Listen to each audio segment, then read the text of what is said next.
კარგი გამარჯობა. კაი გამარჯობა. როგორ მიყვარს ხოლმე ამის თქმა და ჩვენი გადაცემის დაწყება და დღესთან ძალიან განსხვავებული გადაცემა გვექნება, იმიტომ რომ ასეთი კარგი ხარისხი ჩვენ გადაცემას ჯერ არ ქონია. იმედია მომავალში უფრო უკეთესი და უკეთესი ხარისხი იქნება. გამოსახულების ხარისხს გულისხმობ.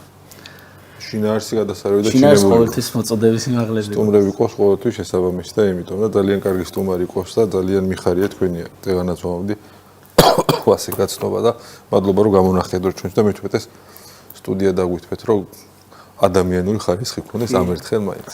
ესე იგი ჩვენი სტუმარია საქართველოს მე-10 მოწვევის პარლამენტის წევრი, ახალი პოლიტიკური გაერთიანება გირჩის თავმჯდომარე, რაღაცა დოზით ჩვენი კოლეგა, ან ჩვენ ვართ ბატონ იაგოს კოლეგები, საქართველოს დაბადების YouTube-ზე ჩემთვის ერთ-ერთი უსაყვარლესი გადაცემა, მხოლოდ რამდენიმე გადაცემა მაქვს გამოწერილი და ერთ-ერთი თქვენია, ზარის ღილაკიც გააქტიურებული მაქვს, რომ არაფერი გამომეპაროს. ამ გადაცემის საქართველოს დაბადების წამყვანი იაგო ხვიჩია, კიდევ ერთხელ გამარჯობა. მოგესალმებით, დიდი მადლობა ასეთი თბილი შესავლისთვის. ხო, ნუ პოლიტიკაზე ალბათ არ ვილაპარაკებთ და კატეგორიულად ის რაღაც გამიჯნული გვაქვს ჩვენ გადაცემასთან ეგ, მაგრამ ისიც პოლიტიკაა და მამაშვილობა და ოჯახში ურთიერთობა რასაც ქვია და გვინდა რომ ეს ყველაფერი ხმამაღლა ვისაუბროთ რა არის ცუდი, რა არის კარგი და ვინც დასკვნას გამოიტანს, რა ვიცი, ისე მისთვის იქნება უკეთესი ალბათ. კარგ დასკვნას ვინც გამოიტანს შესაბამის და კი. ბატონო იაგო, ბევრი ინტერვიუ მოგვისმენია თქვენი, სადაც ძირითადად პოლიტიკურ თემებზე საუბრობთ, ისტორიაზე და ასე შემდეგ.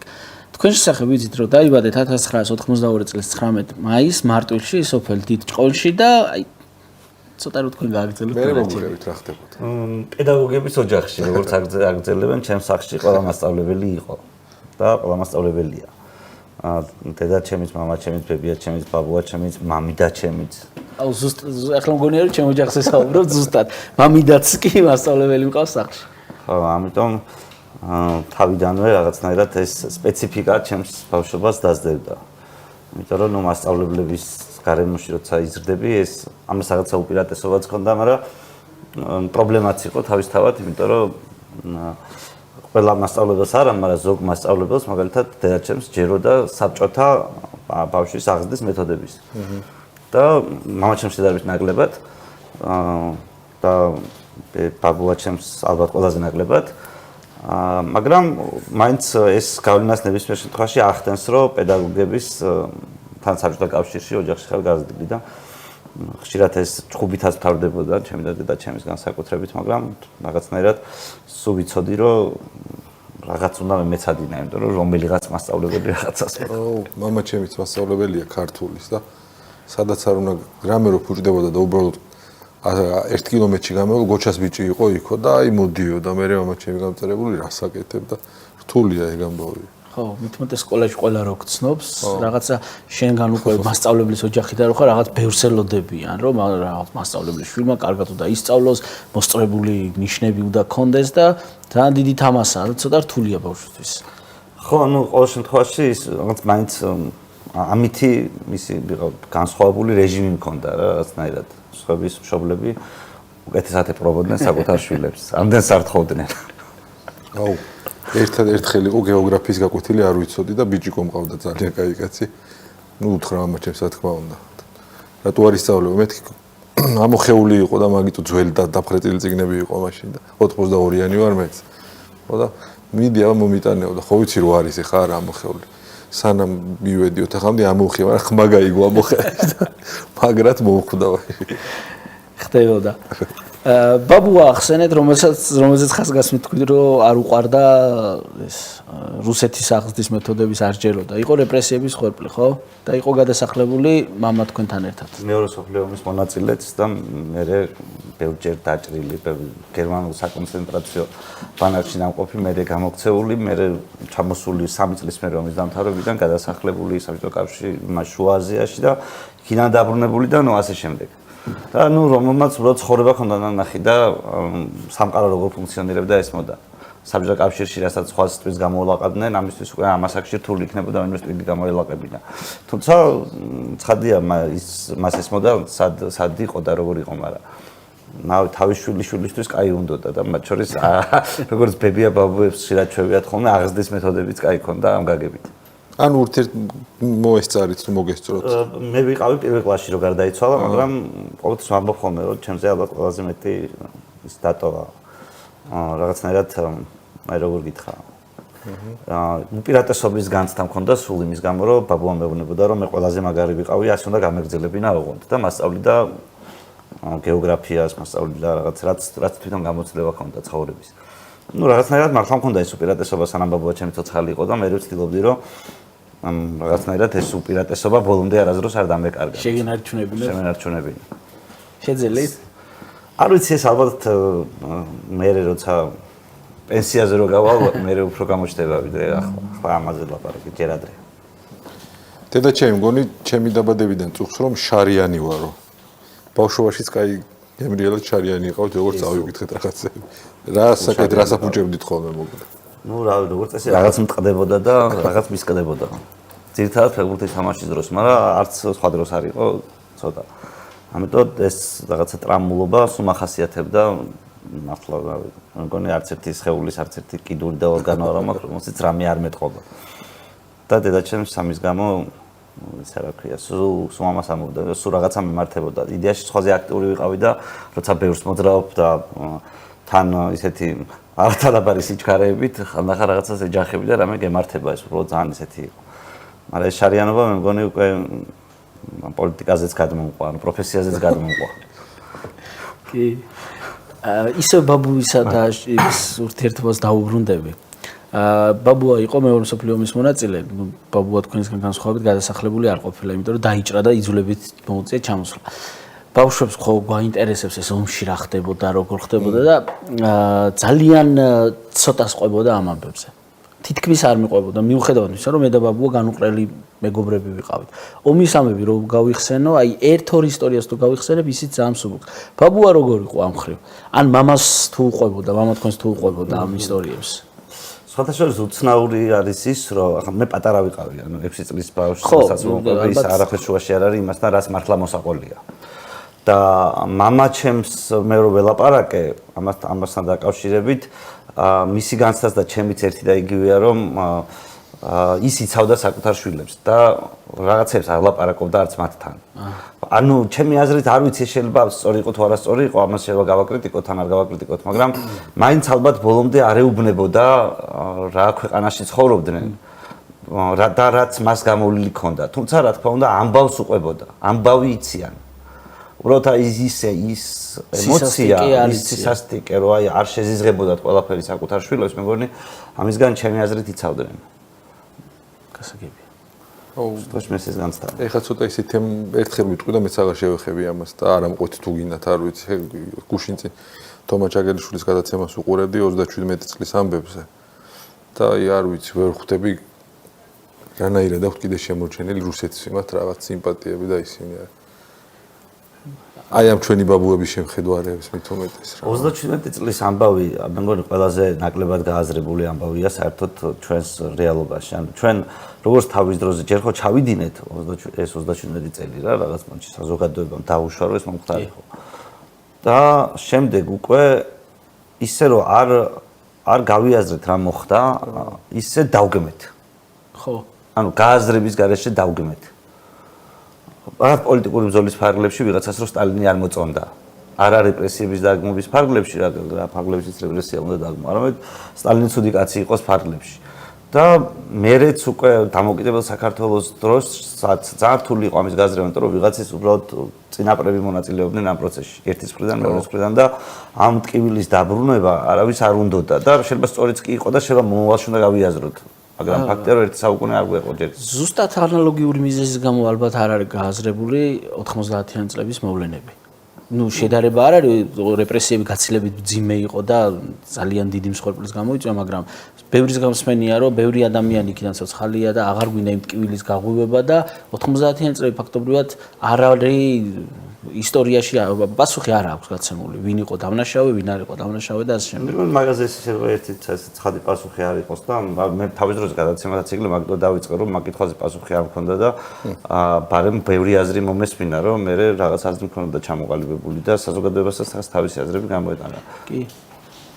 აი 90-იანები ახსენ, გახსოვს შენ ეგ პერიოდი, რამდენი წლის იყავი? მე ვიყავი 7 წლის, 6 წლის. 82-იანი ვარ მეც და თქვენი ისინი რომ წავიკითხე, რამდენჯერ გქონია სისულელეს ვაკეთებდით ტყუებს, რომ რა უნდა მაშინ ტყუი იშოვნას.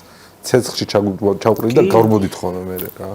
და თქვენც სამხედროებთან მივიდიოდი და ტყუებს თხოვდი ხოლმე. მაგარი გასართობი გქონდა. ჭია კოკონას დროს განსაკუთრებით ვისაც ბევრი ტყვია ქონდა, მაგარი პონტი იყო, რომ ჩააგდები და გარბოდი. ამპულა ბავშვური თამაში. ამპულები ბათქაბუთქიც იყო ხო. თქვენთან იცოდნენ ჭია კოკონა? კი რა თქმა უნდა. როგორ მენანება რა აღარ არის. გაურობა. აღარ უნიშნავთ თუ რაც ქვია მაგას. კი რაღაცა. მე მგონი იქ მაგას რეგიონებში აღნიშნავენ ისე. თბილისში საბურავებს წავდით ხოლმე და ნუ ეგ ის აქვს რაღაც საბაბი რომ იწამლება ჰაერი და ეს. არა, დღემდე ახლა სურამში მაგალითად ჩემთან დღემდე. კი, ყოველთვის აკეთებენ. ჭონაზეც დადიან და ჭია კოკონასაც ანთებენ. აი ბავშვობა რო გავიხსენოთ ბატონო იაგო რა. მიშო, ბოდიში სანამ ბავშვობას გაიხსენებთ, ჩვენი მეგობრები დაგვავიწყდა. ოჩახ. მედია ჰოლდინგი ფორტუნა, რომელიც გვერდში გვდგას და კომპანია Sud Power-ი თავისი უძაფო ჭურჭხელით, ბროწეულის ჭურჭხელით, შოკოლადის ჭურჭხელით და სტანდარტული ყურძნის ჭურჭხელით. პატარა კუბიკების ჭურჭხელა, რომელსაც მე მოგართვებთ. ჭურჭხელების ვერ ბავშვობაში საუბარი გადასარევი იქნება. აი ისეთი გასახსენებელი განსაკუთრებული გექნებათ. მხოლოდ ის არა რომ მოტეხილი მოხდა. არა, ბევრი რაღაცა მე არ მიყვარს კურიოზების გახსენება, რაც გამახსენდება, მაგრამ ანუ იცი როგორ არის რომ ჩემი ბავშვი მე 90-იანი წლების ბავშვი ვარ სამეგრელოში. და 90-იანი წლების ბავშვობას სამეგრელოში აქ ის უცნაური ნიშანთვისება რომ შობლები შენ გაფრთხილებენ რომ იცი რა უცნობ ვიღაცას არ ჩაუჯდე მანქანაში არ მოგიტაცონ. და მოდრულად როცა შენ ასე გაფრთხილებენ იცი რომ შენ ახლა გაივლი სადღაც სკოლაში მისასვლელად იქ განან ვიღაც ბეტერის ხალხი ბეტერით. ეს ბეტერიზე ხალხი ხანს ვიადისტია. ხან ხელისუფლების ეგრეთ ხან ხელისუფლების ხან ეგრეთ წოდებული ხელისუფლების როგორც არის რა ანუ აი ყველაფერი იყო მაშინ ხო ან რაც არის რა ამ დროს და პლუს არის ადგილობრივი შიდა ბანდების თარეშები და შენ ამ პერიოდში რაღაცა უნდა გადარჩე რაღაცნაირად და ამ პერიოდიდან ის მახსოვს რომ მამაჩემი გვამშვიდებდა ეს რაღაცა ხო იყო ვიღაც რომ დედა გაშინებს რაღაც მამაჩემი გვაშინებდა რომ მეო ისე არ მიცხოვრიაო რომ ვიღაცა შემომივარდეს და ჩემ შვილებს ამე დაუშაოსო ამიტომო თქვენ იყავითო თქვათ ტყვი არ ჩაყაროთ რაღაცაშიო თქვენ არავინ არ შეგიხებათო მაგრამ შენ ირგვლივ რო იცი რომ ვიღაცა მოიტაცეს ვიღაცა დააუთოვეს ვიღაცა იქ რაღაცა მხედრი ორ მაქნა იქ რაღაცა ქნა ეს არის პირველი რაც გახსენდება მაგრამ დღევანდელი გადმოსახედიდან ამას ირონიით უყურებ იმიტომ რომ ალბათ ეს ყველაზე კაი გამოსავალია ანუ ეს არის სინამდვილეში თავ პერიოდი რომელსაც ჩვენ ბავშვობა ჩვენს შობლებს ახალგაზრდობა წაართვა მაგრამ დღევანდელი გადმოსახედიდან რო უყურებ მაინც ეს პერიოდი დაგვეხმარა ყველაზე მეტად იმ საბჭოთა სისტემის დანგრევაში რომელიც იყო და თუნდაც რაღაცა ახლის დაწყებაში იმიტომ რომ პირველად მაშინ დაიჯერეს ადამიანებმა რომ არანაირი სახელმწიფო არ არსებობს მე აი ჩემ მაგალითად იმითი განსხვავდები შეიძლება ჩემი შემდეგი თაობისგან რომ აი მე ვიცი მე პირადად მინახავს და ვიცი რომ აი სახელმწიფო არაფერ შუაში არ არის. აი ზოგადად იცი ეს 90-იანი წლები ხო 92 წელი 93 წელი 94 წელი 95 წელი სამეგრელოში ხარ. აი ეს ყველაფერი დათარეშობს და შენ სახელმწიფოს იმედი გაქვს რომ ამ პენსიას მოგცემს ან დაგიცავს პოლიციის მაგივრად რავი ჩოდვა სხვა ხალხი მოძრაობს იქ ბირჟები არ არსებობს მახსოვს რომელიც უბანს იცავდა და მე ვიცი რომ ამ პერიოდში ბევრი ცუდი რაღაცაც მოხდა მაგრამ მინახავს ის სოლიდარობა როგორც ეს ადამიანები ერთმანეთის გვერდში იყვნენ გადასარჩენად და მჯერა რომ ხელი რო არ შეეშალათ ისევ ვიღაც კომუნისტები რო არ დაბრუნებულიყვნენ ისევ კომუნისტური გიჟობები რო არ დაეწყოთ რომ ისევ სახელმწიფოს რაღაცა ეს არ მოეხოდათ ეს ადამიანები ჩემი აზრით ბევრად უკეთესად ისწავლიდნენ ერთმანეთთან ურთიერთობას და ერთმანეთთან თანამშრომლობას და ერთმანეთის დახმარებას როგორც ამას ვაკეთებდით 90-იან წლებმა გამოცდილებაც მოგცა ყველაფერთან ერთად და ბრძოლის უნარიანია შედარებით 90-იანებ გამოვლილი თაობა. იმიტომ რომ სახელმწიფოს იმედად არ ყოფილა, ანუ არ ყოფილა არც ერთი ახლა ხო არის უამრავი რა ჩვენი თანამოქალაქე თქვა შორის ჩვენი თაობის ადამიანები შეიძლება ახალგაზრდაც არის რაღაცნაირად დამოკიდებული სახელმწიფოს არსებობაზე. ვიღაცა ხელფასზეა დამოკიდებული, ვიღაცა ტენდერზეა დამოკიდებული, ვიღაცა დამოკიდებული. და ჩვენ დროს ეს უცბად ჩამოიშალა და რაღაცა გიჟობა მივიღეთ და ამ გიჟობაში გადავრჩით. და მე უკვე იმისთვის რომ ვითომ ის გიჟობა არ დაბრუნებულიყო ვაშენებთ ისეთ ქვეყანას, რომლის გამოც ის გიჟობა მივიღეთ. მერე. ეს ხო ხალხო ჯამში იმიტომ მივიღეთ, რომ რაღაც კომუნისტებმა რაღაც თავიანთი ამბავი მოხდეს, იმან არ იმუშავა, სახელმწიფო ყველაფრის პატრონად არ გამოდგა და მოხდა 90-იანები. მოხდა 90-იანი, რაც რადგან ორივე მახსენეთ გამოცდილებაა 90-იანების და იმ დღესაც გეუბნებოდი, იმ დღესაც გიყვებოდი ამას, რომ მერვე კლასში ვიყავი ვარკეთილის მეტროსთან, მე და ვებია ჩემი ლიმონს რო ვყიდდით ხოლმე, იმიტომ რომ ეგრე იყო საჭირო რა. ერთადერთი რაც ჩემი თავის მიხარია ხოლმე, არ მომიპარავს არაფერი მკვახე ჭერმის გარდა რა. მიუხედავად იმისა, რომ მაშინ ყველაფერი ენატრებოდა და რაღაცა მკვახე ჭერამი აი პარავს და სიმინდი და ხილი ძალიან მაგას პარვათა ხარც უნდა ჩათვალო. სკოლიდან რომ მივდიოდით ბავშვები, გზაზე ყველა მიცოდა რომ ხე თუ გზაზე იყო, ბავშვებთან ჯგუფს რა აზრი ქონდა. ყველა ბავშვი იპარავდა რაღაცა. და მაგ დროს იყო თავარი ტოტები არ დაამტრიოთ. მოწყვიტე მაგრამ ტოტებს რაღაც ამტრი. ტოტები არ შეხო დამწინი ხოლმე. ყანაში ერთხელ შევიპარე სოფელში. საფულშო ჩავდიოდით ხოლმე და შორს იყო სადღაცას. აღმოჩნდა თუ რომ ბაბუოჯემის ყანაში შევიყვანე ბავშვები, სიმინდი მოვიპარეთ, მოვიდა საღამოს გავწარებული. თურმე იმის ყანა გავქურდა. ოჯახში თავიდანვე ჩამოთვალეთ, რომ რამდენიმე თაობა ცხოვრობდით. ბაბუა, თქვენ, მამა, სამი თაობა. თაობებს შორის ურთიერთობა როგორ იყო? იცი რა, ადვილი არასდროს არ არის. და არც ჩემს ოჯახში არ ყოფილა ადვილი და არც ახლა არ არის, ანუ ძალიან ხშირად ვჩხუბობ მე ჩემს შვილებთან, დედაჩემთან განსაკუთრებით მამაჩემთან არ ვჩხუბ. იმიტომ რომ იმათ რაღაცა არა შვილში იყო, არა ყოველთვის არ მოგეწონება რაღაც. და მშობელიც ყოველთვის მიცემს საკუთარ თავს იმის უფლებას, რომ ცადოს შენი გამოსწორება და რაც უფრო ვიზიდებით გამოსწორება უფრო რთულია. და გარდა მაგისა, იცით როგორ არის, რომ ჩემი ბებია ბაბუების თაობა ჯერ კიდევ მოსწრებული იყო არასაბჭოთა პერიოდს. ანუ მათ უშუალოდ ჰქონდათ ურთიერთობა ხალხთან და ყვებოდნენ რას მის შესახებ, რომლებიც საბჭოთა, ანუ რომლებიც თავადები იყვნენ.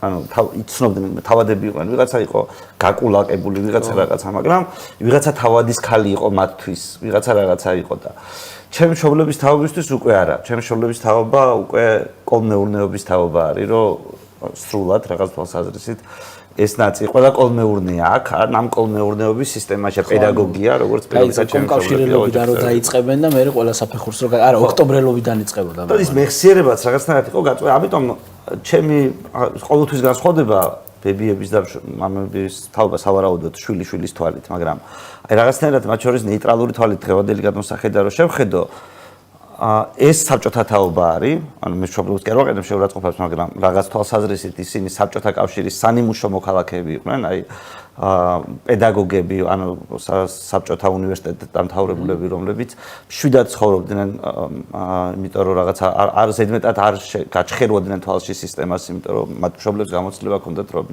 ცუდად თავდებოდა ეს როგორც ასეთი. და შესაბამისად ეს მათში გათვალისწინებული იყო, მაგრამ იმათში მე როცა თან ასაკში შევიდნენ რაღაც საქმეს, საკუთარი ახალგაზრდობა გაახსენდათ, რაღაცნაირად ახსენდებოდათ ის რომ რაღაცა განსხვავებულად იყო, თუმცა შიშიც მეტი იყო. იმ თაობაში შიში მეტი იყო რაღაცნაირად. და მამაჩემის თაობაში შიში უკვე არის არა პირდაპირი, არამედ აი ვიღაცას რაღაცა დაემართათი უფრო გადმოცემით.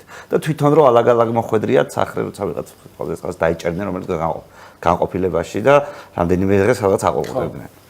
ამიტომ ეს იყო ჩემი თაობა 90-იანების თაობა, ამიტომ ჩვენ ყველაზე გაბედული თაობა ვართ, იმიტომ რომ ჩვენ უბრალოდ ეს საგიჟეთი გვინახავს ბავშვობაში, ბავშვი რო ხარ და ბავშვურად რო დადიხარ, რაღაცა შეერაღებულ ხალხში, რაღაცას ეუბნები რომ ტყვია მომეც, იმიტომ რომ რომელსაც დღეს ფილმებში თუ უყურებენ და რაღაც წარმოუდგენელი რაღაცა. იცი რომ შენ ბავშვი ხარ და ყველა შეთანხმებულია მინიმუმ იმაზე, რომ შეგნებულად ბავშვს არ ესროლონ, მაგრამ არსებობს ბავშვის გატაცების შემთხვევები, ვისთანაც რაღაცა ეს იყო. ანუ და შენ ეს გამოგივლია, ანუ რაღაცნაირად აი რაღაც შენი ბავშვობის ეს ემოცია და მე რაღაცნაირად ანუ რისკებსაც ეს პრობლემას გიქმნის რაღაც ბევრ ადგილას, მაგრამ რისკებსაც მაინც რაღაცნაირად ისე უყურებ რა 90-იანების ბავშვი ხარ ბოლოს და ბოლოს და მაშინ ხვდები რომ უფრო სარისკო იყო ცხოვრება. თუმცა ცხოვრება სულ სარისკოა. ცხოვრება სულ სარისკოა, მაგრამ მაშინ აღსაკუთრებით სარისკოა. და მის მერე რაღაცნაირად სულ იცი რომ აი რაღაცნაირად შენ უნდა გააკეთო ყველაფერი იმისთვის რომ დაცულად იმოძრაო, რითაც ეს შესაძლებელია ეს ნაკლებად დაცულ სამყაროში. ბატონო იაგო, პოლიციაში წაყვანა ახსენეთ და საბავშვო ბაღში ვმუშაობდი სადღაც 4 წელი. ხო და ის პოლიციამ გამაჩერა და მეთქი არაფერი არ ამოსულ საბავშვო ბაღის აღზრდელი ვარ და მომცხეს ეგრევე.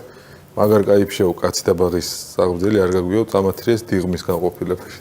თუ გქონია თქვენ შეფრთხება რომ პოლიციასთან რაღაც ინციდენტები. რომ მართლა აღზრდელი იყავი რა რეაქცია. არაფერი წადი აქედან. რა უნდა ჩვენ 2018 წელს დაგვიჭირეს მე დავახო 10 დღით ვიჯექით მაშინ რა ქვია. აი სადაც ჩვენ ჩაგვსვავდნენ სავარაუდოდ დიღომში. აი მან ვიჯექით 10 დღე. მოსაწევის გამო. მოსაწევის გამო ოღონდ ვიღაც ადამიანის იჭერდნენ, რომელიც ყვიროდა იაგო, ვახო, ზურა ოფისის წინ იჭერდნენ, დაგვე მიშველეთო და ჩავედით რა კაცი ვიღაცა ყვირის.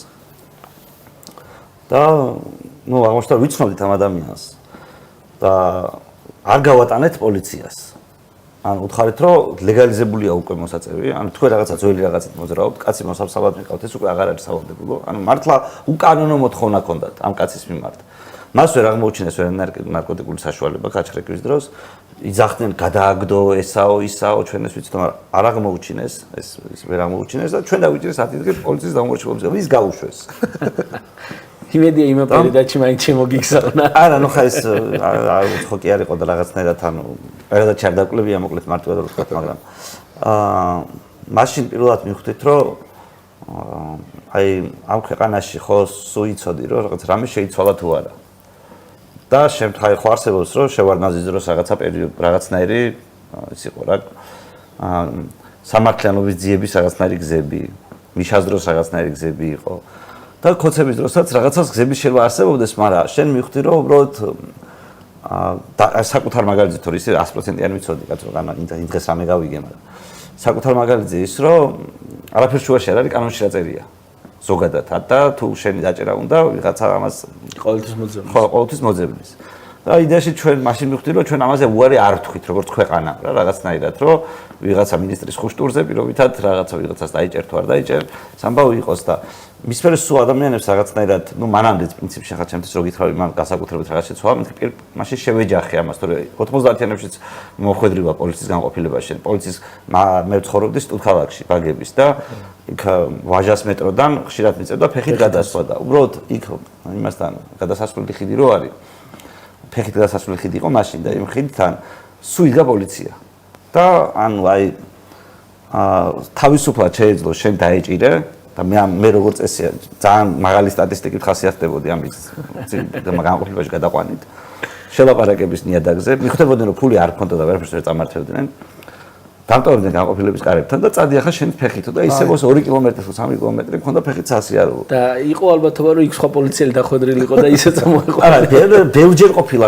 ბევრჯერ ყოფილა მაგრამ ანუ რაღაცნაირად რო ხვდებოდნენ რომ მე პრინციპში ფული არ ქონდა ვერ წამართებდნენ ერთი და მეორე ვარიანტი ანუ მომენტ ლაპარაკით შემეძლო თან იურიდიულ ფაკულტეტზე სწავლობდი ბევრი რაღაც ფილის სახელმწიფო უნივერსიტეტში ეს მომავალში სად დაინიშნება კაცმა არის ეს ბილიეს ხო ფაქტორი მუშაობდა რა კარგი ფაქტორი ეს სად დაინიშნება კაცმა არის ეს მაშინ მუშაობდა ხო 90-იან წლებია კაცო ანუ 2000-იანების დასაწყისში შევარდნაძის პერიოდია და ესეც რაღაცნაირი ის არის რომ შენ იცი რომ რაღაც პოლიციამ შეიძლება დაგიჭიროს ეს ჩვეულებრივი ამბავია ანუ როგორც იქ შეიძლება გაგიტაცონ ბავშვობაში მე უკვე იცი რომ რაღაც მომენტში რომ პოლიციამ შეიძლება ჩვეულებრივად დაგიჭიროს უნივერსიტეტის ეზოში რამდენჯერ დაუჭერი ვართ სხვა მიზეზით უნივერსიტეტის მიზეზში შემოდგომაზე მაგალითად ეძებდნენ მოსაწევი ხო არ გქონდა 90-იან წლებია სამეგრელოდან ჩამოსულის სტუდენტისთვის ვის შეიძლება ეს არ ქონდა პირობითად და მოასწრებით თუ არა გადაგდებას ამაზე იყო ამბავი და რაღაც ამოგიღებდნენ თუ არ ამოგიღებდნენ და მე როგორ ჩააწყობდი და არ ჩააწყობდი მაგრამ ესეც როგორ გითხრა ანუ რაღაცნაირად ის იყო 90-იანების ბოლოს ცხოვრებისეული გამოცდილება. მე მიშა რომ მოვიდა, ცოტა ხანი იმედი მქონდა რომ იქნება რაღაცა საერთოდ შეიცვალოს და რომელიც წელი იყო სისხლის სამართალში 2006 წელს მივხვდი რომ არაფერი არ იყო შეცვლილი. მანამდე ჯერ კიდე რაღაცა აი ხო რაღაცა 2006 წელს რაღაც შემთხვევით ეს მასე რო დადიხარ სტაჟირებაზე თუ პრაქტიკაზე და დაესწრო სამართლო პროცესებზე დავესწარი ერთ პროცესს სადაც ბიჭი იყო 2 ბოთლი ლუდი ხონდა მოპარული და 100,000 ლარიანი გირაო შეუფარდეს და თან საპატიმრო გირაო სანამ ამასით ეს არ გადაიხდა და მანდ ციხეში უნდა ყოფილიყო და მაშინ პირველი ვიკითხე რატომ ამასადო შეუფარდეს ეს ან თუ პატიმრობა პატიმრობა შეფარდებინათ კანონში წერია რომ ასეთ მცირე დანაშაულზე პატიმრობას ვერ მოითხოვსო ისე მაგრამ საპატიმრო გირაო შეუძლიაო მაშინ თქვა მოსამართლე და მაშინ მივხვდი რომ ეს ის არისო რაც მე წარმომედგინა სისხლის სამართლე ესეთი მძიმე პერიოდი გვაქვს გადატანილი ზოგადად და ვაფშე მე რასაც უყურებ ჩვენი ბედი არასდროს არ ყოფილა იოლი ამ ქვეყანაში, ჩვენ და შევხედოთ იოლად, თორე სხვანაირად არ გამოვა. ცოტათი შევეხეთ პოლიტიკას და ერთ კითხვას დავსვამ. მშობლების რეაქცია რა იყო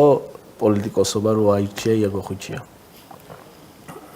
სულ არ ყოფითია დღემდე დედაჩემის განსაკუთრებით. ამა ჩემი მგონი შეეგუა და ახლა ძალიან ნამდვილი არ არის. მაგრამ საქმე ასე იყო, რომ ჩვენს ოჯახში არსებობდა რაღაც ანდერძის მსგავსი, რომ ჩემი ჩვენს ოჯახში არ უნდა ყოფილიყო არავინ პოლიციელი. ასეთი ის იყო რა, იმ გაგებით, რომ ჩვენ რეპრესირებული ოჯახი ვიყავით და მათთვის მილიციელი უნდა ყოფილიყო ეს იყო ისა რა. და ამიტომ ბაბუაჩემი ადრე გარდაიცვალა, მას ჩემთან მასე არ ვლაპარაკია, მაგრამ ბებიაჩემი მას სვამბობდა და იცოდნენ. ამიტომ სახში უნდათ რომ ექიმი ყოფილიყავი, როგორც ყველაზე უსაფრთხო პროფესია. და თუ ექიმი არ იქნებოდა, ისტორიკოსიც კაი იქნებოდა, ამიტომ ისტორია მაინტერესებდა. ეს იყო ბებიაჩემის პოზიცია, მაგრამ ნუ საბოლოო ჯამში მათ შორის დიდწილად ეს შემთხვევითობაც არის იურიდიულზე ჩავაბარე. მიუხედავად იმისა, რომ ეს ვიცოდი, რომ უბრალოდ მეც არ მიფიქრია, რომ მილიციელობა მინდოდა, ანუ იურისტობა, მაშინ ცოტა სხვა რამეს ნიშნავდა ჩემთვის, კიდე ბევრი სხვა, პირველ რიგში ადვოკატობას ნიშნავდა, მოსამართლეობას ნიშნავდა. მაგრამ მე აღმოჩნდა დღევანდელი გადმოსახედიდან ვამბობ, რომ მესმის ბაბუაჩემის მეთქი და ბებიაჩემის, იმიტომ რომ მეც წამოვედი ამ პროფესიიდან საბოლოო ჯამში, იმის გამო რა პროფესიაც ჩემ დროსაც კი, ახლაც კი არის, რაც არ უნდა ყოფილიყავი თავის დროზე ბაბუაჩემს. მე მომიწია ამ პროფესიიდან წამოსვლა, თორე ნუ მე მოსამართლეობა მინდოდა, ამისთვის არსებობს ეს პროფესია შინაარსობრივად, მაგრამ იმასთან ნახი ხონდა საბჭოთა მოსამართლე, იმასთან ნახი ხონდა საბჭოთა მილიციელი, საბჭოთა პროკურორი და ეს ერთიანობაში იყო მისთვის მილიციელი, არ ყოფილა რომელიღაც ცალკე იმ სისტემის ანუ ის ნაწილი არ უნდა და რომ არსებობდა სამნაირი თავდაცვა რა დაახლოებით იმათ რომ წარმოვიდგინოთ 3-4 თავდაცვა საბჭოთა კავშირში შვილების მართლაც მშობლები აკეთებდნენ. ერთი რო შენი შვილი იყოს ექიმი ყველა სჭირდება და ექიმებს არ იჭერენ. თან ფინანსურად ძლიერი ხარ? ხო, და თან ფული გაქვს და პატივისცემა გაქვს. ამიტომ ექიმი კარგი იყო. იყო იურისტი, შენ იჭერ და პატივისცემა გაქვს, იმიტომ რომ საშიში ხარ. იქეთ დაიჭერ რამე რო იყოს. და პედაგოგები. ნუ შეიძლება იყოს მეცნიერება, ის რაღაცა ცოტა ნაწილია განსაკუთრებით რაღაცა ნიჭერებისთვის. და პედაგოგები უსაფრთხო მშვიდი ხალხის სკოლა რაღაცა სკოლიდან ძალიან რთულია მასწავლებელი დაიჭირო. როგორც ასეთი. ხო და ჩემმა მშობლებმა არჩიეს, ანუ ბებია ბაბუამ არჩიეს თავიანთი შვილებისთვის, რომ მასწავლებლობა აერჩიეთ მათი უსაფრთხოების მიზნით. ხო და აი ანდერძის იმას ეხებოდა, რომ იმ ნაწილში არ ყოფილიყავი, დაჭერას რო ითხოვს. სხვისას. მასეთი ტიპის უსაფრთხოებისკენ არ უნდა წავსულიყავი. მე გვიან ასე გავიგე ეს ჩვენ ოჯახში არსებულის, მაგრამ მაინც იურიდიულ ფაკულტეტზე აღმოჩნდი და ნუ დღეს იქ ვარ სად თუ არ ვიცი ეს ვინმეს მოეწონებოდა თუ არა, ეს რთული კითხვა არის, მაგრამ გამიგებდნენ ჭიმავს.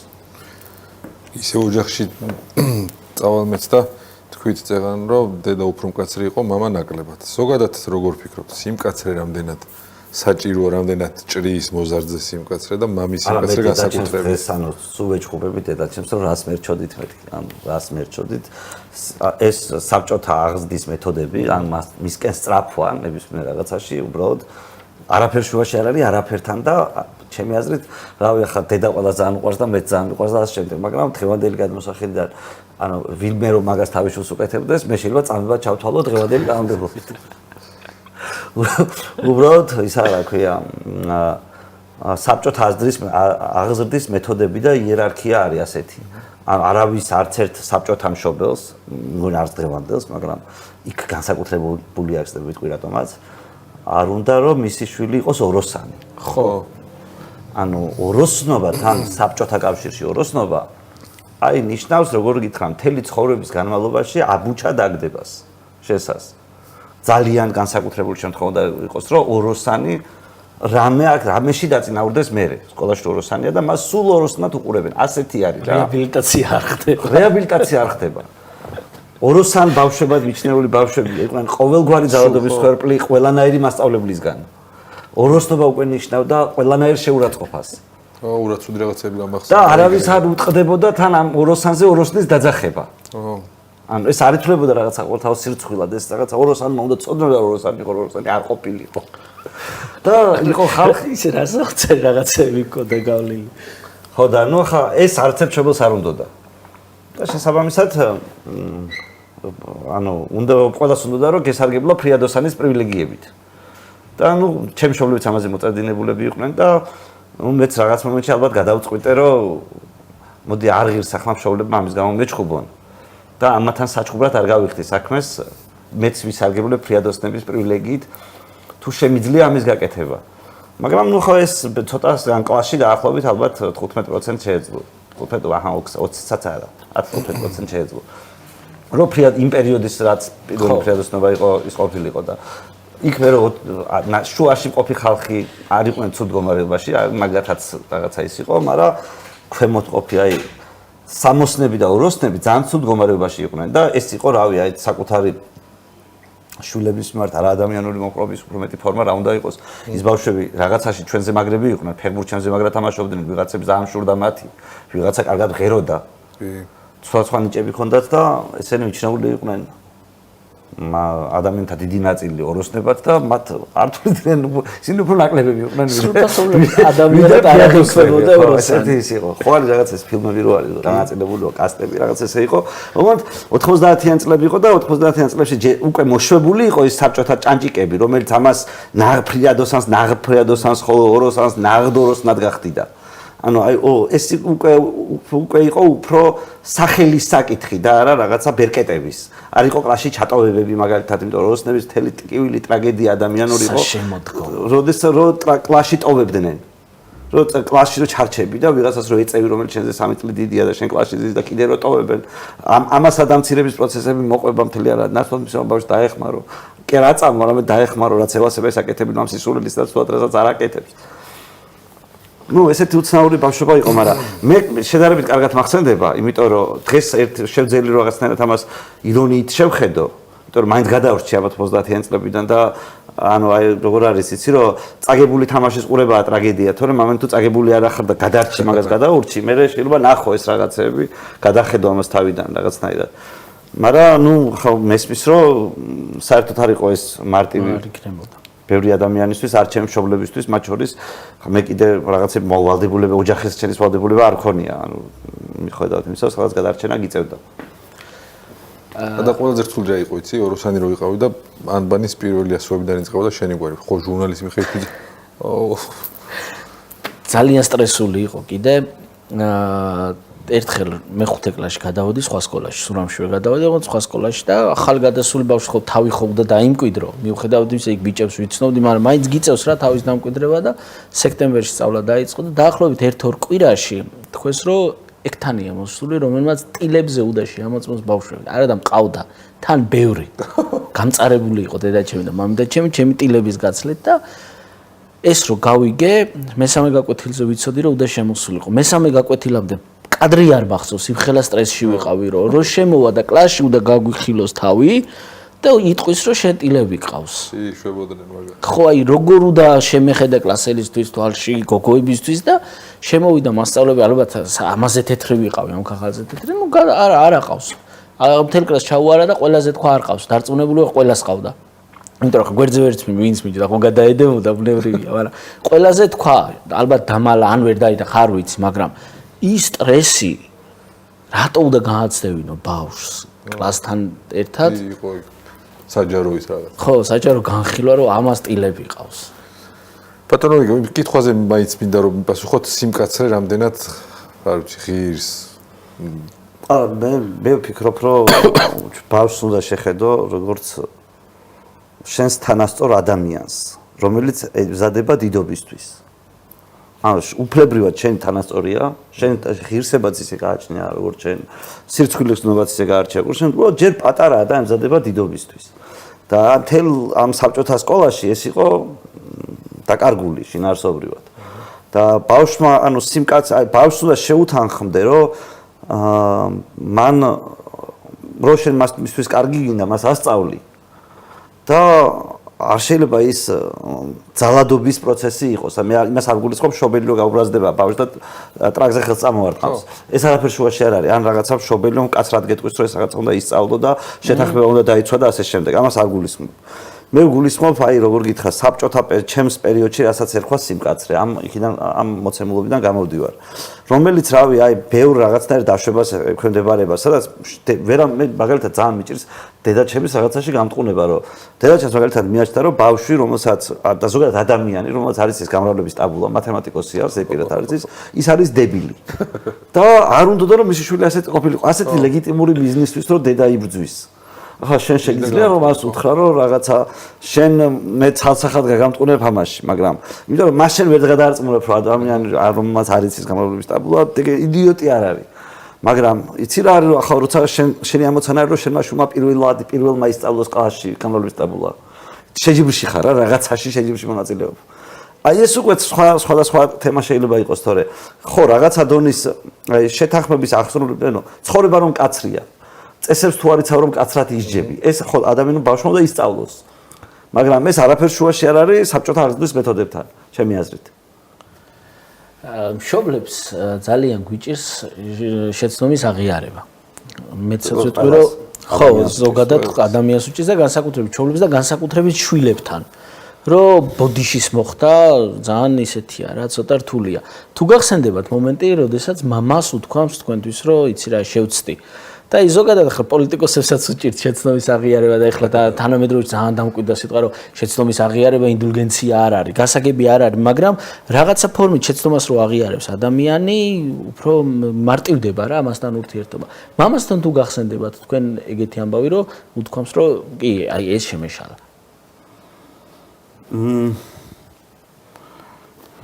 ალბათ უთქვამს რომ ესე ვერ ვიხსენებ ახლა ბევრ სხვა მომენტში საკუთარი შეცდომების შესახებ მოუყოლია, მაგრამ აი ცხოვრებისეული შეცდომა რომ აი რაღაცა ისა რა ქვია აი ეს ამან ჩემი ცხოვრება შეცვალა და რაღაცა ტექნოლოგიური რამაც მოახდინე ეგეთი შეცდომაზე, იმიტომ რომ მათი ცხოვრება ბევრად უფრო სტაბილური იყო თუ დღევანდელი პერიოდიდან გადმოხედავ და 90-იან წლებში რაც მოხდა კიდე იქ მე მგონი საკუთარი თავი ყველაზე ნაკლებად დაადანაშაულა, მით უმეტეს პედაგოგებმა და მით უმეტეს მამაჩემმა, რავი შეიძლება პირობითად რამდენიმე წელი საერთოდ ისე მუშაობდნენ ხელფას არავინ არ უხდათ 90-იან წლებში მე არ მესმის რატომ მუშაობდნენ და ამ შეცდომასაც ვერ აღიარებს მაგრამ ეს ხო ხდები რომ რაღაცა ესეთი სხვა ტიპის შეცდომა არის რომელიც მათ შორის უცოდინრობისგან ერთის მხრივ რომ ინფორმაცია ნაკლები გაქვს და მეორეს მხრივ მორალის შესახებ საბჭოთა უცნაური დამოკიდებულებიდან გამომდინარეა თორე 4 წლის განმავლობაში რაღაცა თუ 3 წლის განმავლობაში ისე ფაქტურად უფასოდ რო არის აწყობილი რაღაცა ინფრასტრუქტურა ბავშვები დადიან ესენი დადიან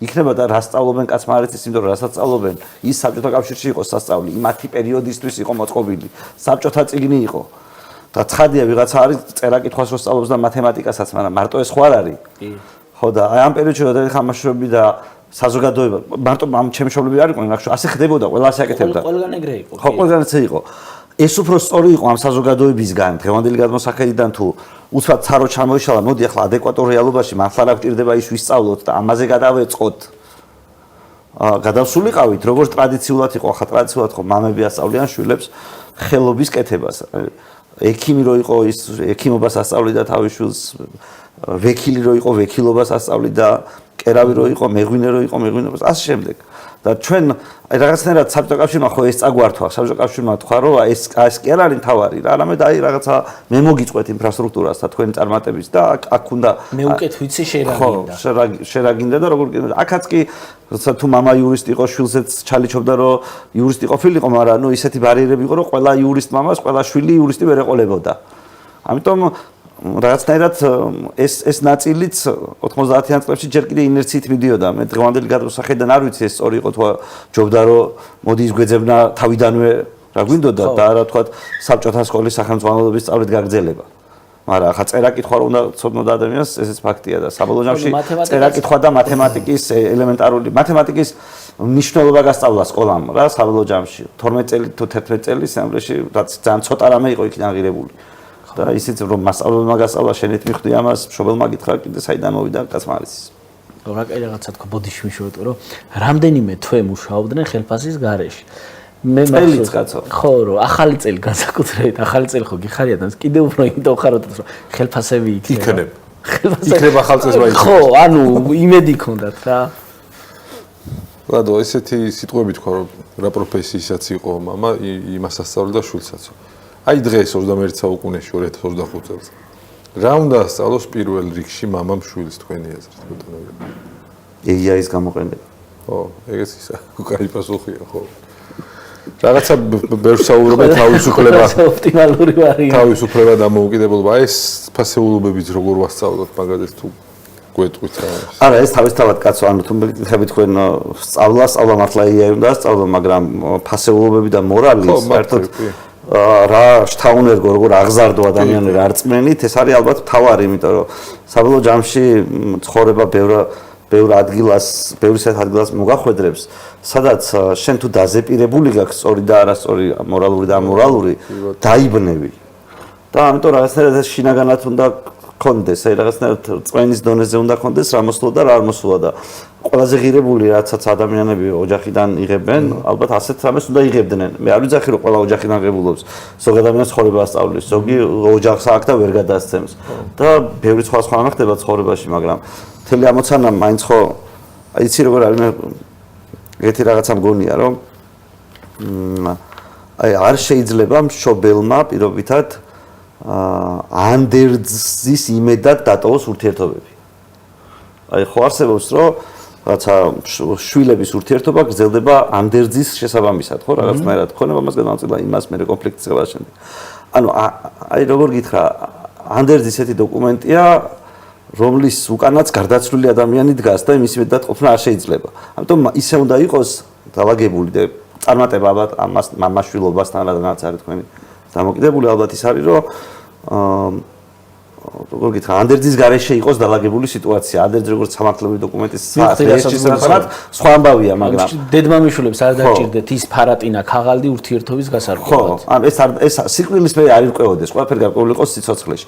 ალბათ ამის მიღწევა არის ყველაზე დიდი მიზანი ამ ურთიერთობაში, რასაც მამის და შვილის ურთიერთობა ქვია. გასაგებია. დაახლოებით 1-5 წლის წინ სურამში ვიყავ მე და მამაჩემი მოვდიოდით და უცბად გამიჩნდა სურვილი რომ მამაჩემისთვის დამესვა ის კითხვები რაც არასოდეს არ მიკითხავს ამოვიღე ტელეფონი და 1.5 საათი გადავიღეთ მე და მამაჩემმა და დავარქვი ინტერვიუ მამაჩემთან თუმცა ბოლომდე ვერ გავბედე რაღაცების კითხვა ერთ-ერთი ეპიზოდი თქვენ გაქვთ საქართველოს დაბადებაში მამასთან ინტერვიუ რამდენად იყავთ გულწრფელი ყველაფერი კითხეთ და რამდენად იყო მამა გულწრფელი გიპასუხათ ყველაფერი და რთული იყო აი ხო რთული ნუ მე დიდი ხანი მომზადებოდი ზოგადად მამაჩემთან ინტერვიუსთვის რაღაცნაირად და თან ბევრი ინტერვიუერი მყავდა უკვე ფაქტობრივად და თან ზუსტად ვიცოდი რომ ეს გადაცემა საქართველოს დაბადების ფორმატში გადიოდა და ის უნდა ყოფილიყო საქართველოს დაბადებასთან დაკავშირებული ფორმატით და ამ თემასთან დაკავშირებით რა კითხვებიც მქონონ და უნდა დამესვა, იმიტომ რომ ჩემი სტუმრების ყველა ჩემი სტუმარი მე მოწვეული მყავს თავის დროზე იმ პირობით კი რა იმ გააზრებით საკუთარ თავთან მე მათთან ეს პირობა არ შემეთანხმებია რომ მე სტუმარი გულწრფელად მაინტერესებდა მოწვევის მომენტისთვის და დაუსვამდი მხოლოდ იმ შეკითხვას რაც მაინტერესებდა მამაჩემთანაც ეს კრიტერიუმი არსებობდა შესაბამისად მე არ მქონდა იქ უფლება რომ რამე ისეთი შეკითხვა რომელიც ჩემთვის საინტერესო იქნებოდა არ დამესვა და გამომეტავებინა რომელიც ამ ფორმატს ეხება ახლა ისე შეიძლება რაღაც გაინტერესებდეს ან აღარ გაინტერესებდეს რაღაცის პირადი ცხოვრების ამბავი რაღაცა კონკრეტული ამბავი რომელიც საჯაროდ პრინციპული მნიშვნელოვანი არ არის მაგრამ დარწმუნებული ვარ რამე რო იყოს ისეთი მამაჩემს რო ვკითხო უცბად მიპასუხებს ანუ რთული მაინც იყო რთული იცი რა იყო რთული ალბათ ყველაზე ის იყო რომ ჩვენს ზოგადად ამ გადაცემის თქვენ ნახოთ კომენტარები ძალიან ბევრი ადამიანი ვიღაც სტუმრის რაღაც გამონათქვამს აგინებს რაღაცა შვება იქ არ ეთანხმება მთელი ეს ამბავი და მე თავის დროზე გადავწყვიტე რომ ამ გადაცემაში კომენტარი არ გაითიშებოდა რა კომენტარის დაიწერებოდა ისიც ამ ისტორიის ნაწილი იქნებოდა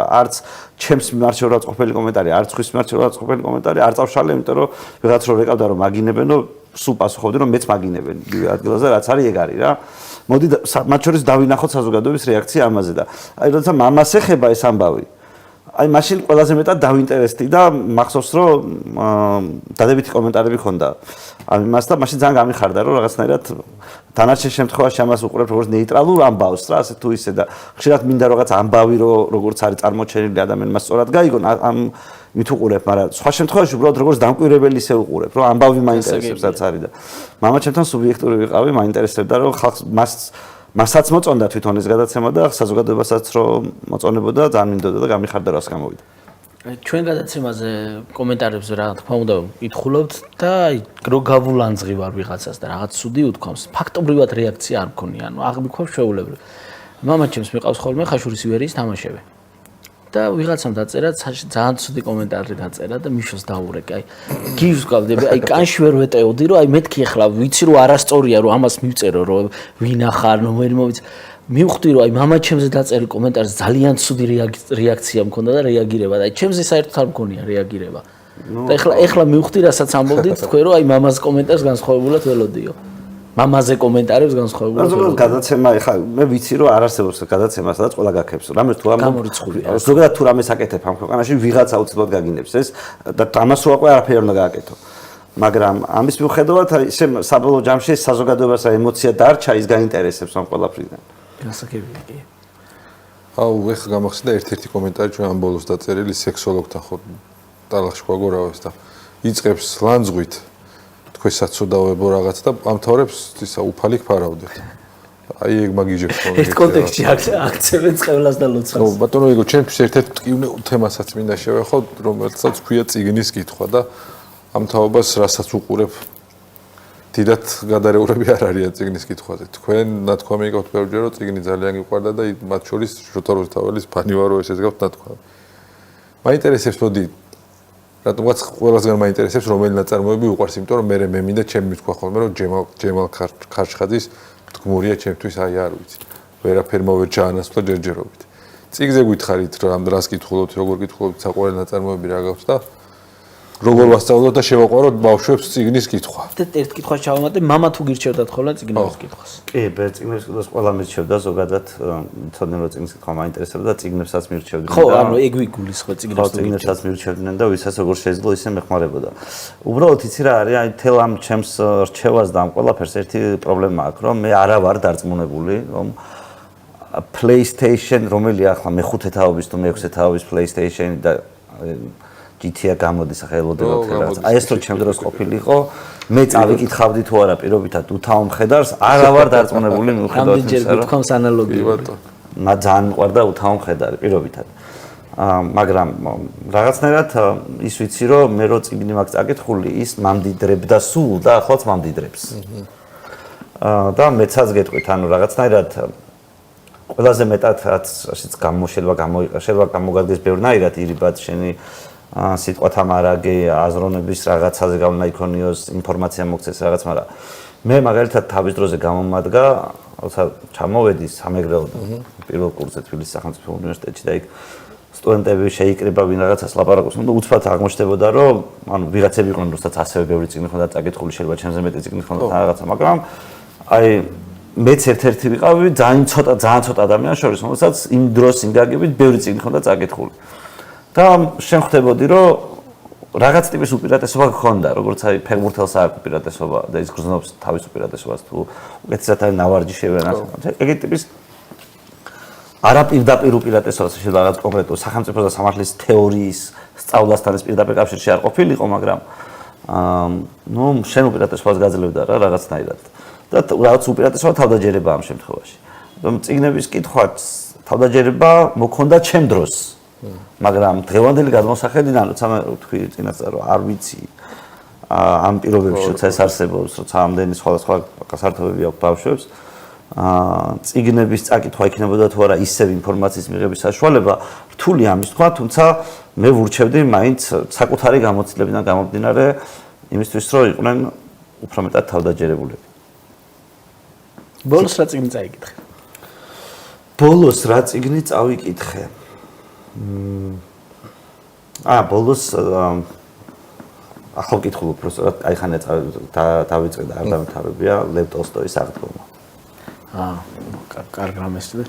სხვათა შორის ცოტა ხნის წინ გადავიკითხე კიდე იდიოტი. წაკითხული სტუდენტობის დროს და წავიკითხე ხლა ერთის წინ, საერთოდ სხვანაირად აღვიქვი. და მივხვდი რომ რაღაცებს ცოტა უნდა მიუბრუნდე. არა მენანებად რომ წაკითხული წიგნის კიდევ ერთხელ წასაკითხად, იმიტომ რომ იმდენი ახალი კარგი წასაკითხია, რომ ძალიან რთულია. გქონდათ რამე ისეთი ნაწარმოები ან გაქვთ, რომელიც განსაკუთრებით გიყვართ? არა, მე ბევრი ნაწარმოები მიყვარს ზოგადად, მაგრამ უფრო რუსთაველი ძალიან მიყვარს, სულ მიყვარდა რუსთაველი და რაღაცნაირად როცა დრო მქონდა აი რაღაცას უკითხულობდი მასზე და გალაქტიონი ძალიან მიყვარს. ქართველებს გულისხმობ ამ შემთხვევაში. ხო. მაგრამ და აინ რენდი მიყვარს ძალიან, მიუხედავად იმისა, რომ ყველა 100% აინ რენდი, ეს მე-20 საუკუნის ლიტერატურა პოლიტიკურ წმენაზე მათ შორის, რომელიც მე როგორც ამ შემთხვევაში იმ წმენის ხონე ადამიანს, რაც მენითაც მოძრაობ, რაღაცნაირად გონია, რომ ბევრი ადამიანს უნდა ქონდეს წაკითხული, არა იმიტომ რომ ყველაფერში დაეთანხმონ, არამედ იმაში, რომ კრიტიკულად შეხედონ საკუთარ მოსაზრებას. აი ამისთვის რომ გამოიყენო. და ნუ არ ვერ ჩამოვთვლი ალბათ არ არსებობს მე მგონი არანაირი ეგეთი 1 2 ან 5 წიგნი რომელიც გიყვარს იმიტომ რომ რავი რაღაც ერთი ჟანრები არსებობს რომ რატო ის მათი გამოტოვება არ შეიძლება ხა რა ხუთეული უნდა ვთქვა კაპკარო არ შევიდეს და ეგ რო ჩამოვთვალე. ხო მე რაღაცა სიტყვი და არა ისეც უნდა შემეყვანა ეს და ძალიან რთულია ხო. მაგრამ გმურის აღნიშნ რომ მაინც ყოველთვის მიყვარს ხო. ხო შენ და გაგითხე. შენ ხო წაკითხული ქონდა. კი შენ და შენი გმური ხო. მამობა არ არის მხოლოდ ბიოლოგიური მოვლენა და ალბათ მაგიტომაც ვაკეთებთ ამ გადაცემას. რას ნიშნავს იაგო ხვიჩიასთვის მამობა მიუხედავად იმისა რომ თვითონ არ არის მამა? ინფორმაციის გადაცემას და ცდილობას რომ შენს მერე შენზე უკეთესი დარჩეს. ხაურა გაიგასახია.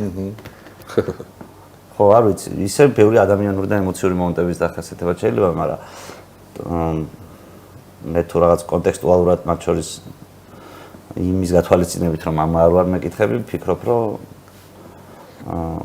ეს არის ზოგადი პასუხი და მე დეტალებში იმისთვის რომ ეს მიაღწიო, ბევრი ემოციური ფაქტორი, ბევრი ურთიერთობა, ბევრი გულწრფელი ურთიერთობა მოგიწევს და მათ შორის ბევრი ყურადღება გჭირდება კიდე იმისთვის რომ გამოგივიდეს, იმიტომ რომ მაინც გინდა არ გინდა მთავარი ინვესტიცია არ უნდა იყოს ისე რომ შენ მერე მომავალში თავის მართლება მოგიწიოს. ხო.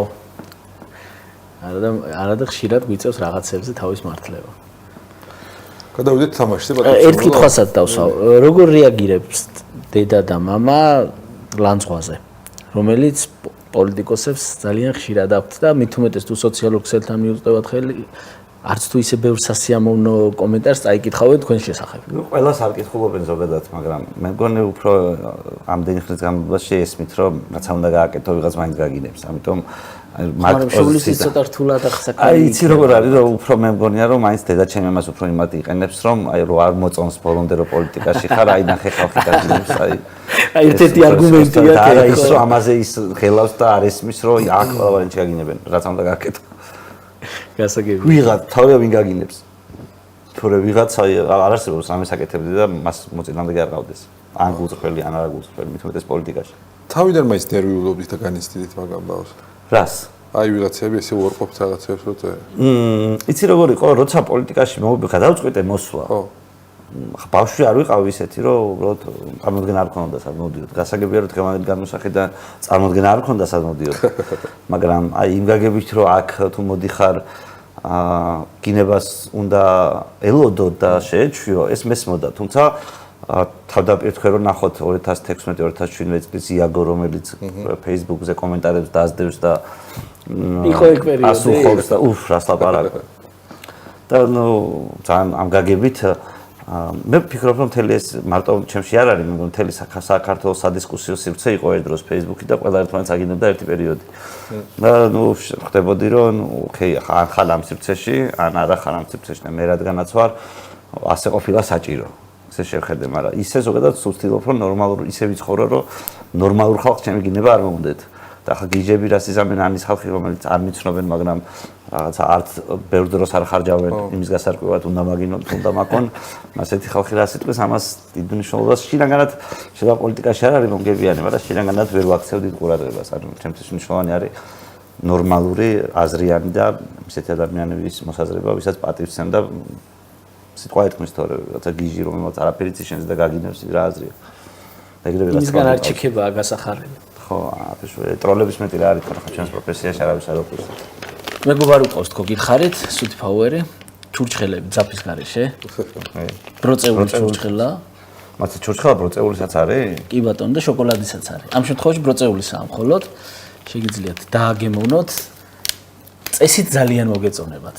მე ბროწეულის ჩემი ფავორიტია, შეიძლება ვიღაცამ გავნაწყოს ყურძნის ჩურჩხელას როგორ ჩოფსო, მაგრამ ძალიან მაგარი გემოა. არა, მე ბროწეულს არაფერს არ ვერჩი, ბროწეულს არაფერს არ ვერჩი, ისევე როგორც ყურძენს არაფერს არ ვერჩი, ამიტომ სიამოვნებით გავსინჯა.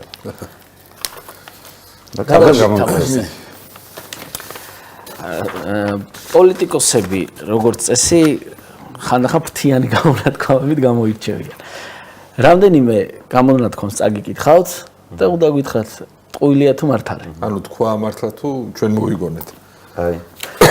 ჩემი საყვარელი პოლიტიკოსით დავიღოთ. შეგირაცვალე მიდი. ოღონდ საყვარელი ბჭყალებში ვიღაცა ამის გამო არ გამლანწყობს. იოსებ სტალინი. ერთი ადამიანის სიკვდილის ტრაგედია, მილიონისაკი მხოლოდ სტატისტიკა. ნუ გამიგია რომ სტალინის ნათქვამია, უბრალოდ ხარ გადამიმოწმებია წყაროებში, მაგრამ სტალინის ნათქვამი რო გამიგია. ხო, ნუ ჩვენც ანალოგიურად ეგრე გვაქვს გაგებული. არა, ეგ ისეთი იყო, იტყოდა. რუზველტი სტატისტიკას სკეპტიკურად უყურებ, რადგან მისი მიხედვით 1 მილიონერსა და ერთ ღატაკს ერთად აღებულს ცალ-ცალკე 9 მილიონი აქვთ. არ გამიგია. ყალბს გავს, მაგრამ შეიძლება და ეთქვა ჩერჩილს, არ ვიცი. რუზველტი ნამდვილი. თქვა კი. არ გამიგია რაღაც. ლუკაშენკო, დროა მივიღოთ ზომები და ვეტო დავადოთ ტაბუს. ვეტო დავადოთ რას? ტაბუს.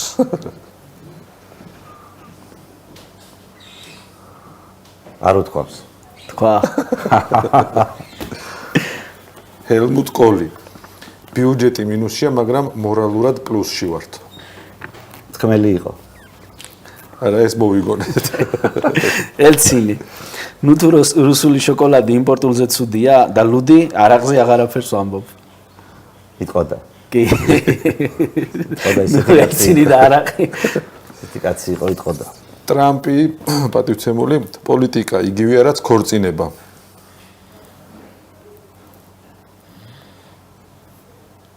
იყო და მინიმუმ ორჯერ იყო პრეზიდენტიც და დახორწინებულის ერთზევიჯერ იქნებოდა. მინიმუმ ამ მსგავსებას გააკეთებდა. კაი, ბევრი სიგიჟე აქვს თქვენ, მაგრამ ეს ჩვენ მოვიგონეთ. თუმცა არ არის გამორიცხული კონდეს სადღაც ნათქვამი. ჯორჯ ბუში უმცროსი, როცა ახალგაზრდა და უპასუხისმგებლო ვიყავი, ახალგაზრდა და უპასუხისმგებლო ვიყავი. კი, მეგონი ნათქვამი აქვს, სადაც წამიკითხავს. კი. სარა პეილინი. ღმერთს თუ არ უნდა და ცხოველები გვეჭამა, რატომ შექმნა ისინი ხორცისგანო? ისე რას ვერჩვით ამ სარა პეილინს, მაგრამ გაგვახსენდა. ავი ექნება ნათქვამი და ისე რას ერჩოდით ყვილად. ხო, ეგეც ვარდანი. ლოგიკა. ვიტალი კლიჩკო, გემოს სუნს ვხედავ. არ ვიცი. გემოს არ ვიცი. თქვა და გასაგებადაც რთულია და რომ ნახე, რამდენი ლანძღვა იყო ამ სიტყვებისთვის, ვერ წარმოვიდგენ რა. და ბოლოსაც გეტყვით, ემანუელ მაკრონი რეფორმა წარმატებულია მაშინ, როცა ხალხი ვერ ხვდება რა შეიცვალა. ეს იტყოდა ისეთი არის, რაღაცნაირი ნათქვამია, რომ არ გამოვლიცხავე თქვა. მაგრამ ეგეც ჩვენ მოვიგონეთ. ისე მიშო რა კაი პოლიტიკოსი იქნებოდა ახლა რაც კი მოგონილი იყო იმდენად რეალური ტექსტები ჰქონდა რომ პოლიტიკოსებს ძალიან ისეთი იყო რომ თქმელები იყვნენ ხო თქმელები იყვნენ კი ხშირად ურეკავენ თხოვნებით ყველაზე უცნაური თხოვნა რა გახსენდებათ რაზეც ამორჩეველს ან მოუწერია ან უთქვამს ან უთხოვია